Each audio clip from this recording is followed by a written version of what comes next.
Welcome back to the Alec Lewis Show. I am your host, Alec Lewis. This is episode 49, recording on Thursday. You guys might be listening to this on Friday, and we appreciate you being here as always. If you don't know me, my name's Alec Lewis. Like I've said, I cover the Vikings for The Athletic, and you can go check out a lot of stories that we have and will be writing up until Monday night's game against the Los Angeles Rams. Really looking forward to it. As always, like I said as well, this show is presented by First Resource Bank. That is a member FDIC bank in the local area. Really, really, really great people.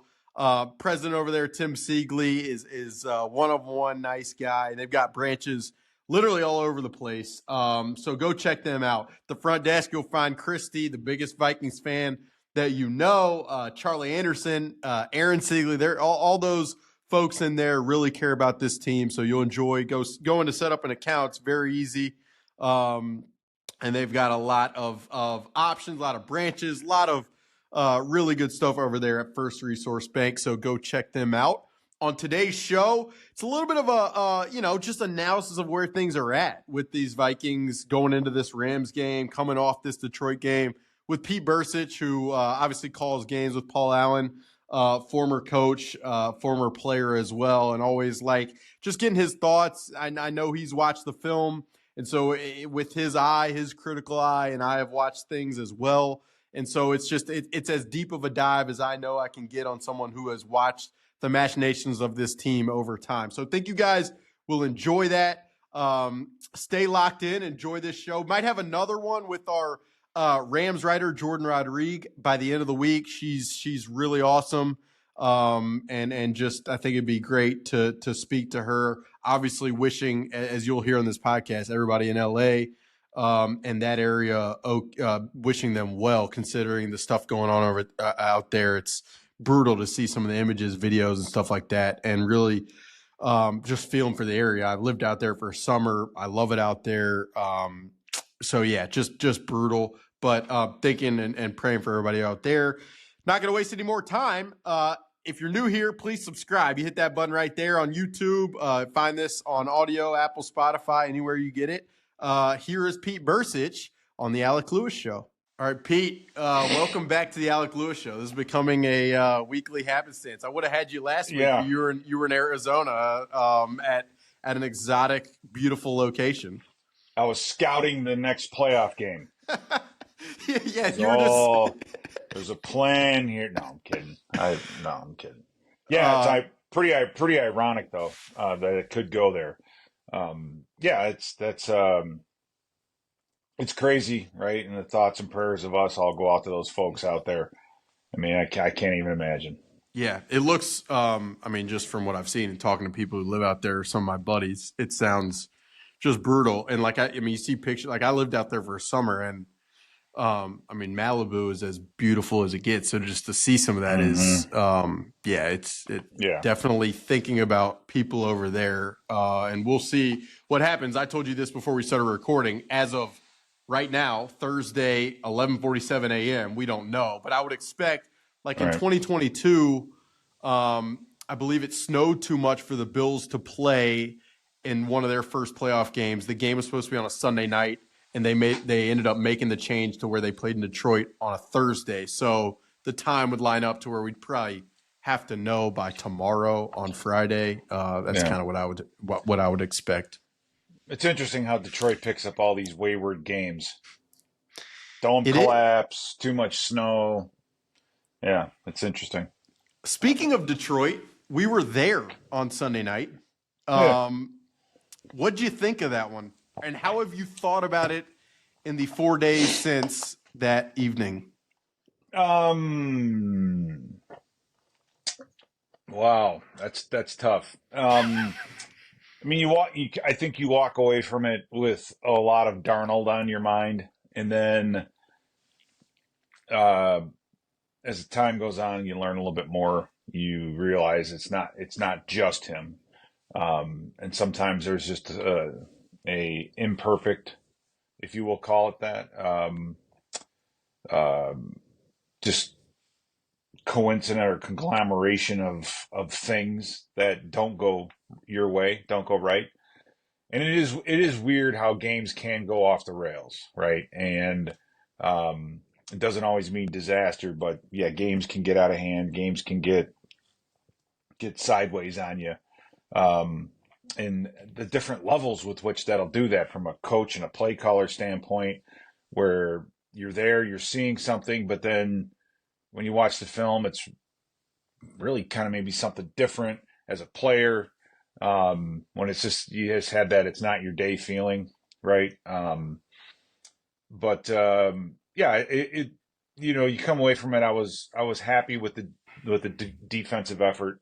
Not happy with how they ended the game, obviously, but it's a good offense. And you know, as we start digging in a little bit with the Rams, the Rams have a really good defensive front. So good. And now, schematically, are they as aggressive as Detroit? No, but they're better, right? They're better up front.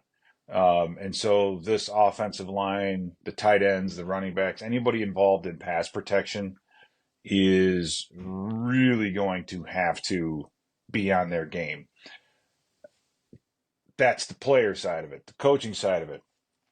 Do you have to go back to some more of three-step drop? I mean, you kind of look at the Rams and what they do, and I'm starting to get all my numbers together. It's that time of the week.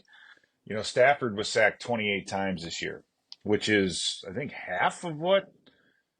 We had 48, but it's still Close. It's a lot less. And why? Well, it's not that their offensive line, from a player standpoint, is better across the board. They're good. Don't forget now, the first time we played them, they had two rookies starting on their offensive line. But it's just the scheme, right? Yep. 1, 2, 3 plant throw. It's Exactly. quick throws. It's having a big bodied Puka Nakua out there that you can get the ball out to. Cooper Kupp, guys can make things happen after the play. You have a decent running game, a running back that if for some reason you make a mistake on defense and he gets open, he can make something happen. That's that offense, right? And you have to.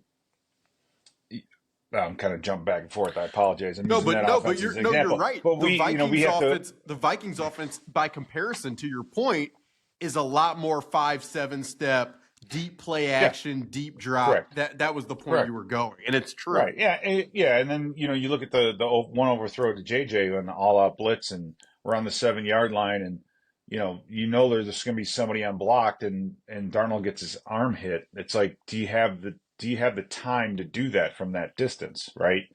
The only thing you can do is slide everybody and let the outside guy go free.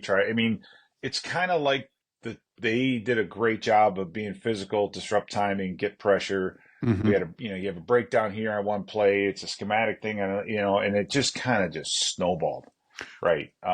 So are the Rams good enough to do that to us? We'll see.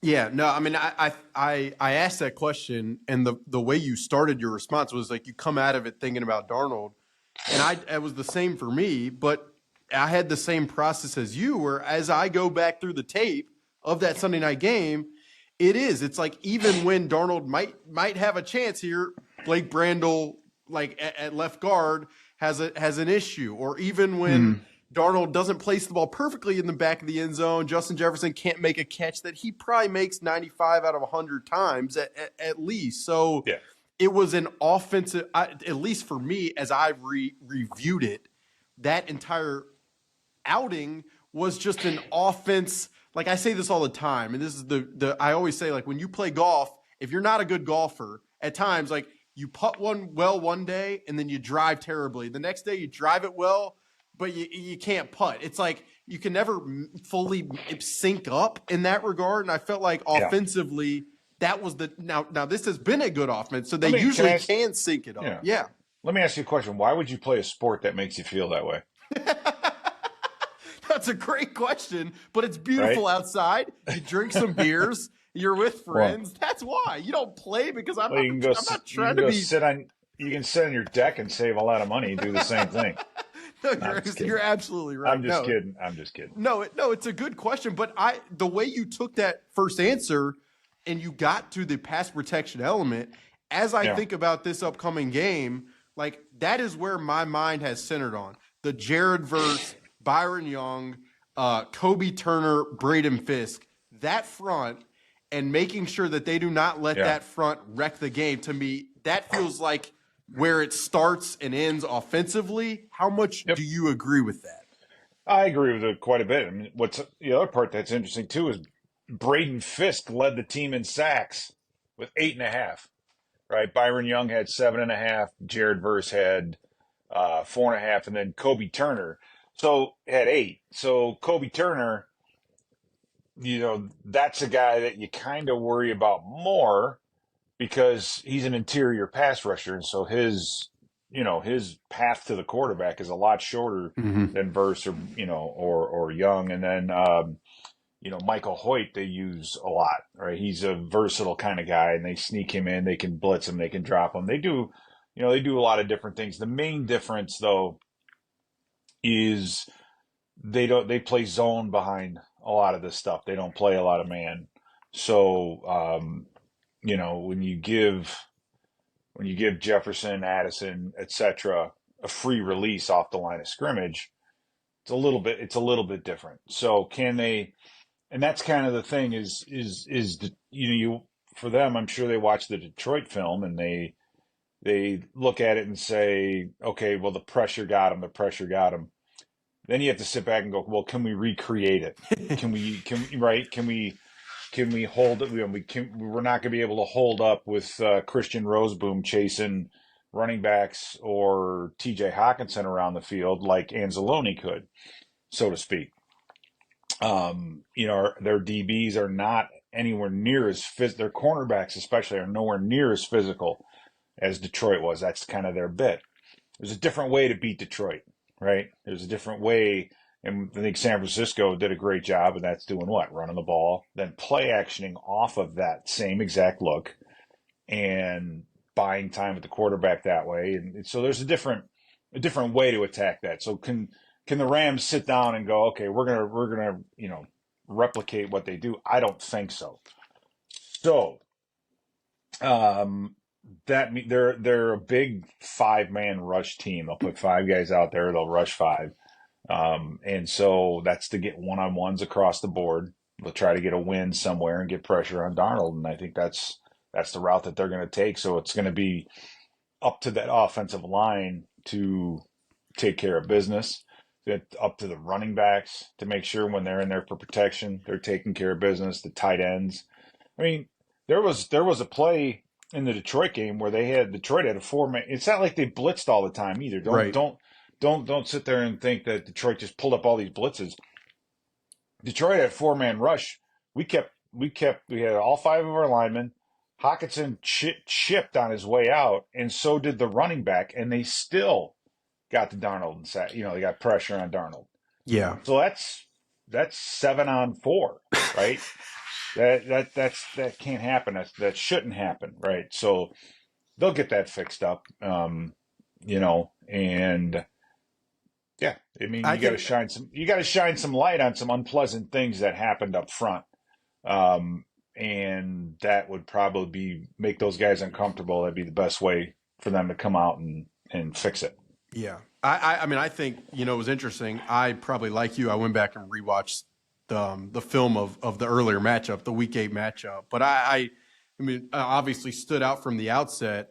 Cam Robinson was not on the team in that game. Christian Darrisaw started that game, obviously got hurt right before halftime. And Cam Robinson, I give him credit coming in, but I do think he's been a little leaky at times. Now, part of that may be because the offensive staff has had as much confidence that he could hold up, and they have, maintained some of their deep passing game. And then the other thing that stood out to me was Ed Ingram was still playing in that game. So you've got instead of Christian Darrisaw and Ed Ingram, you're going to have Cam Robinson and Dalton Reisner at right guard, which should help in pass pro. But I like the first 2 drives of that game, rewatching the Week 8 game, the Vikings just kind of tore down the field with ease. Sam Darnold, I mean, he was making some plays now. Like, I thought throughout that game, like he was making some plays effectively. And really, when the offense stumbled in that game, it was it was self-inflicted. I mean, you and I both remember how much that from a penalty, pre-snap penalty,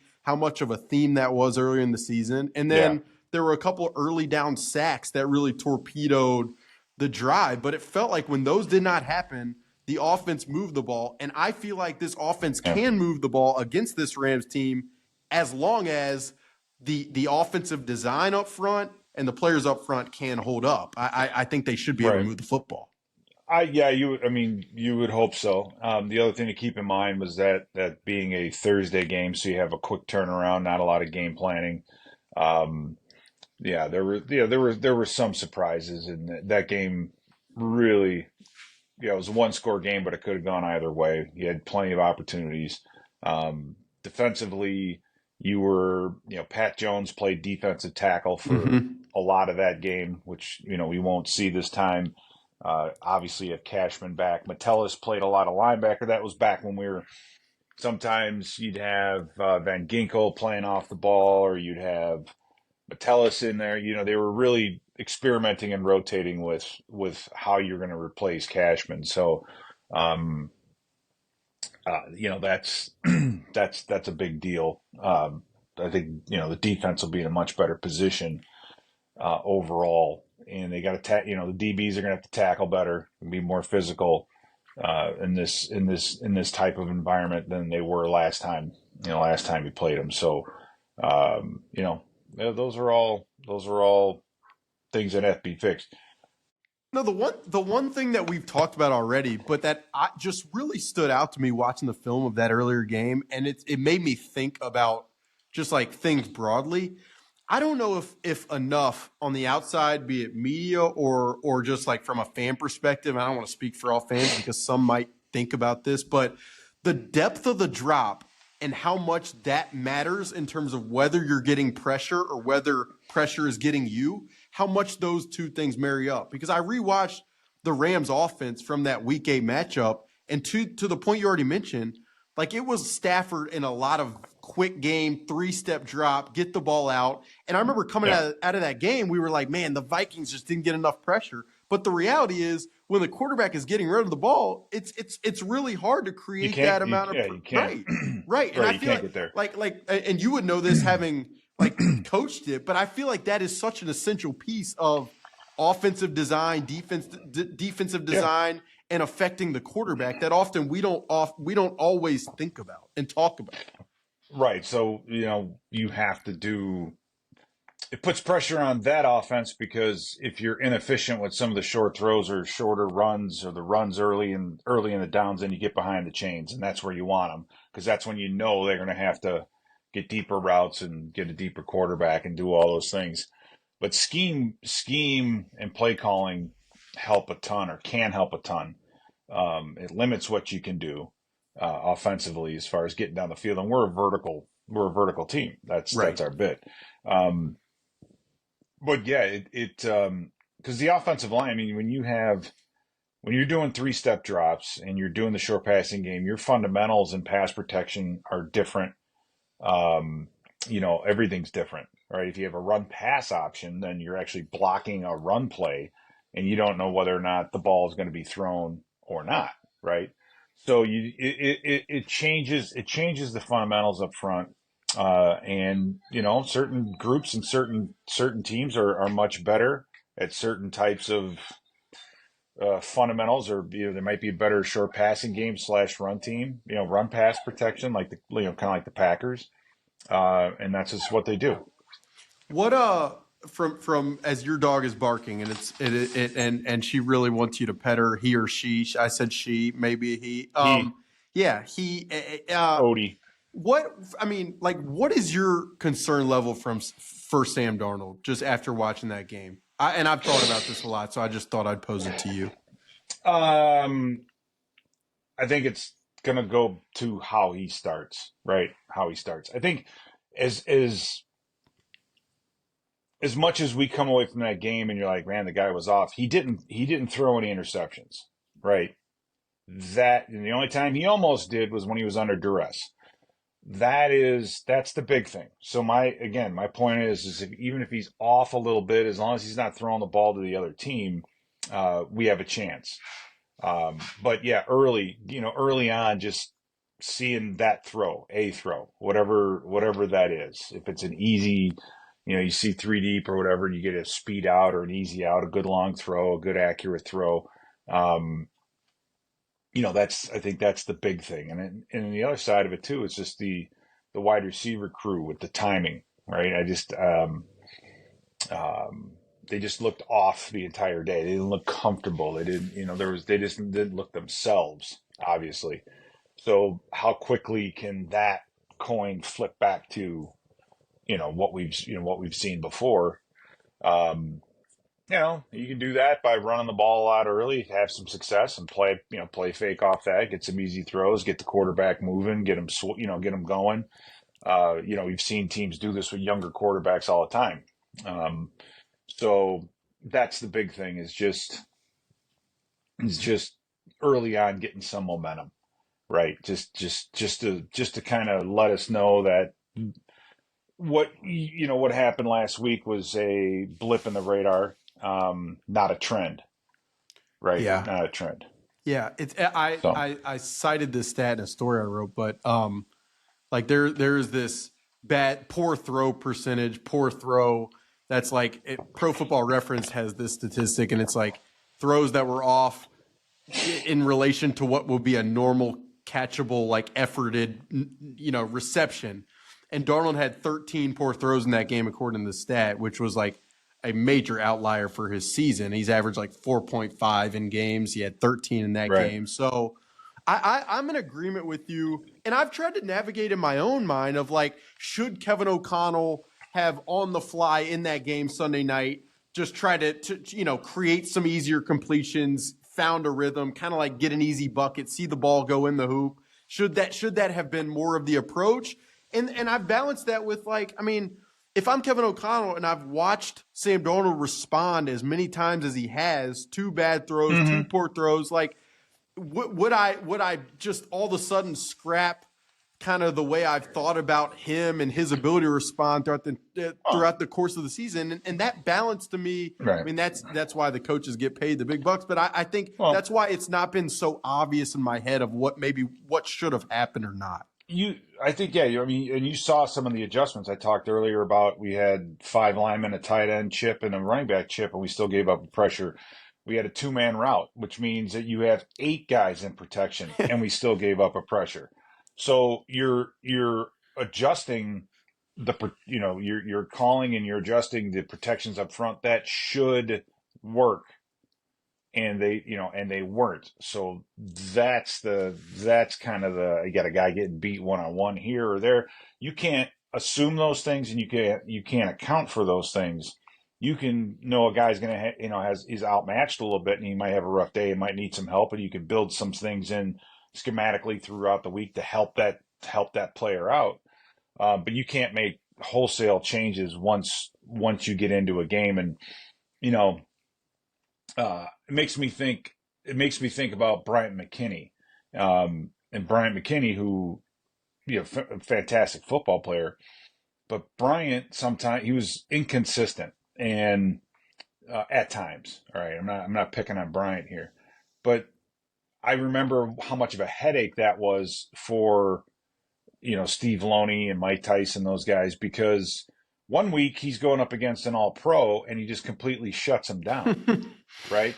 And then a week later, you're playing a much lesser defensive end or defensive front, and so you're like, okay, he's going to be fine all by himself. So we're going to turn everything this way. We're going to do this. We're going to do that. We're going to build all these things off that assumption, and then that next week, right, he struggles and gives up a couple sacks. So the if your protection is consistent, you can plan around it. But if it's inconsistent with the guys that you have up front, and I'm talking about Robinson, Brandell, Bradbury, Reisner, O'Neal, all of them, if you just based on assumptions say, okay, we got to help out Blake Brandell against Kobe Turner this week. This is the matchup, so we're going to be turning the center that way. And then all of a sudden, Reisner and O'Neal decide to have a rough night. That's I don't know, that's hard to do.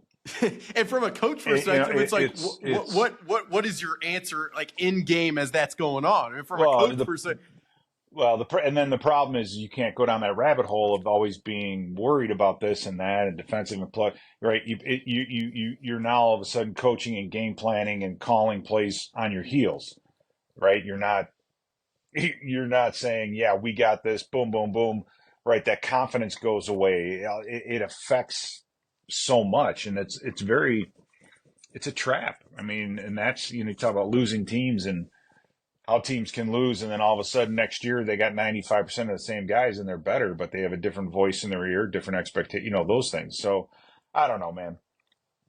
That was a long night. But it's not what happens to you, it's how you react to it. And I'd rather have them get kicked in the shin, in the regular season than you would in the playoffs. So, it's that, I'm going to need to see that. I'm going to need to see something on our offense through the air early. The timing of it, the rhythm of it, that kind of thing. And, I'll start to feel a lot better about the whole thing. defensively against the Rams in that first matchup, I thought it was interesting. They did a bunch, especially on like passing downs. There was a lot of drop eight stuff against Matthew Stafford, I thought. And then there was also like they would show man.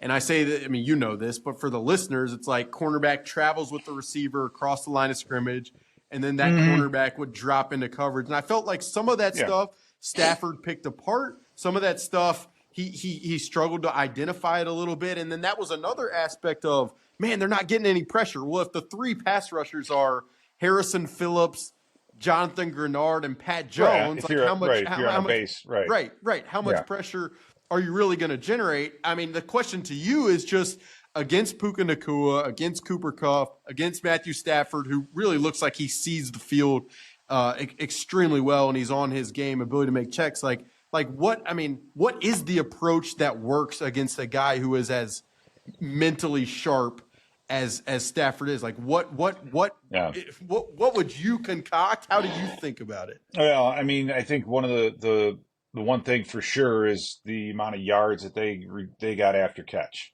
right? You had your first week back with Kupp and Nacua, and they were getting a lot of quick throws to the outside. Yep. Right. And then Nacua would take the ball and run 5, 10, 50. Right. So you have to tackle a lot better and I think handling your business on base downs, first and second down, get them in a third down situation that's 5, 6 or longer.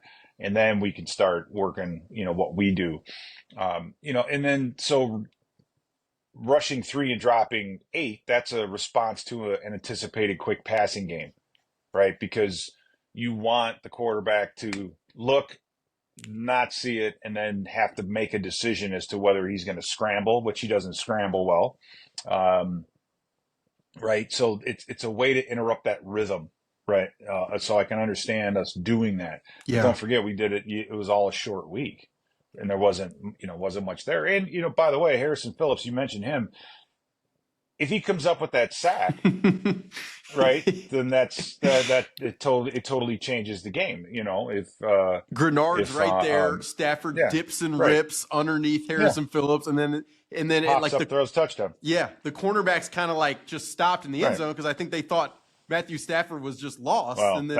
that's a problem right there. You can't stop until you hear the whistle blow. And then, you have a Jalen Naylor drop. You had a lot of penalties. You had a lot of bad penalties. A lot of early down. We had him stopped on a drive, and I believe it was Jihad Ward that they had a penalty on. That was face mask. It was just it was that one, and there were other third down the one that holdings. was on Byron Murphy. Yeah, the one on Byron Murphy that he had that extended a drive was terrible. The other ones, I mean, whatever. But yeah, you can't be doing that. You can't pre-snap penalties. We've been much better with that.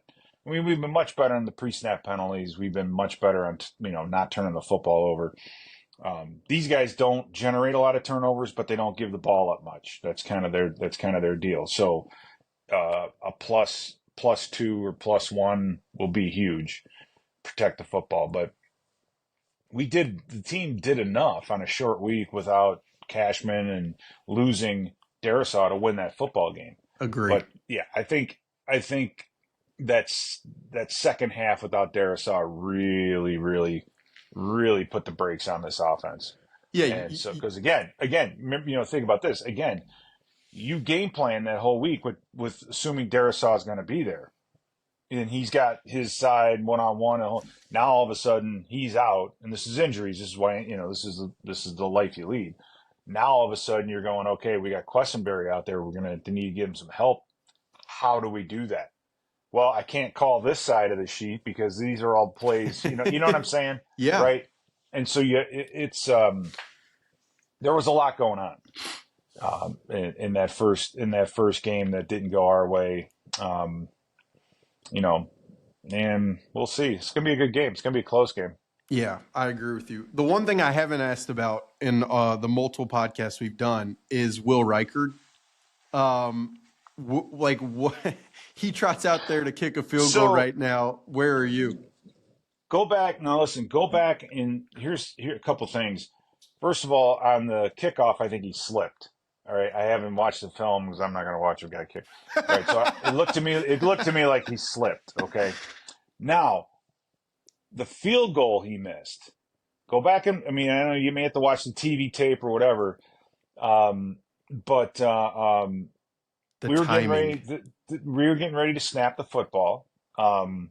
DePaula had the ball in his hand, and then the referees blew the whistle. And then they came back, and they literally put the ball right where it was. Okay? Kind of like right where it was. Basically, maybe an inch at the most. And then Ryan Wright gets up and moves a yard closer to the line of scrimmage. And this all happens, boom, boom, boom, boom, boom, right? So they kind of reset the football, and then they move the football up, and then we kick, and then he misses it right. So it's like, okay, what was that? You know what I mean? Because the battery, the snap, the spot, and the kick, that's like, you set all that up first. Right, that's the operation. So when, the ball gets reset, but really not moved, and then the holder moves up, and then the kicker moves up, and then all of a sudden you got to hurry up and my point is I think had something to do with it, and to do with the miss. I'm not really too. I'm not as worried about Reichard as I've been with some of our kickers in the past. Let's just put it that way. Well, and you're gonna need him. He's gonna have to be. He's gonna have. This is the playoffs. You can't miss. Well, that's why I asked. And I'll say, people listening know this. Like, I'm from Alabama. I grew up 15 minutes where he grew up. I've watched him kick. I know he went to Alabama at a time where people viewed that position as cursed at Alabama. Like, he's as mentally headstrong as there is. But I will tell you, from earlier in the season when he used to trot out there to now, I have more hesitation than I thought I might ever watching him kick. And I think you're right to mention some of the aspects of that. But I bring it up because of what you said. Like, for this team to win these types of games against these well-coached, like a well-coached opponent like this one, it's just got to be perfect. Here's something that, you may want to look into. We had on our Skull Stories podcast, we talked to Gary Zahner, and he brought up how the changes in the kickoff rule when you have your field goal kicker kicking off, right? It's like it kind of changes. They're trying to do a drop kick or trying to do this or that. We don't do a lot of that. We just let Reichard kick. Yeah. Like kick it to the back of the end zone, which I think is great. But he brought up that will eventually mess up a field goal kicker because the swing is different. If you're trying different things on kickoff and all those other things. And then I thought about it and I said, well, he did slip and kick that one out of bounds. And is that in the back of his mind? Does that change his plant foot, right? That kind of thing. So I don't know, but it's such an interesting position. So fascinating. It's like playing golf, right? Yeah, it's your favorite sport. Dude, I don't like sports where when you try harder, you do worse. Right? That's a good quote. Holy cow, I that's a don't like good it. quote. Is there anything else So, with this game that we haven't talked about that you're focusing on that you want to see? Anything else? I think our defense is playing better now than the first time we played them. I agree. Offensively, I would have said we're right at the same spot, if you will, except for the hiccup that we just ran into. So the question is how are we going to bounce back from that? And then how are we going to block up front? And I think that's what it comes down to is this offensive line and can they give Darnold, he doesn't have all day back there to, eat a steak and have a cigar. It's like he just needs enough time to set his feet right and to get the fundamentals down. So yeah, we'll see what these guys are made of.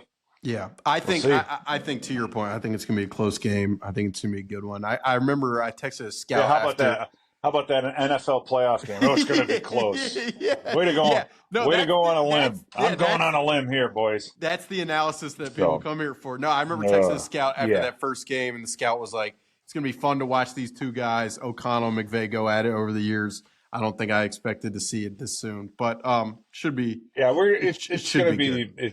It should be good, and I just hope we find a way to run the ball in the red zone. I mean, I really do.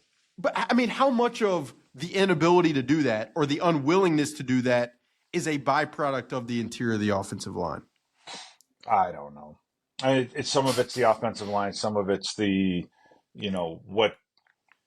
what is your running game in the red zone is usually a lot of your short yardage offense, right? Your short yardage running game. So how much of that do we even carry?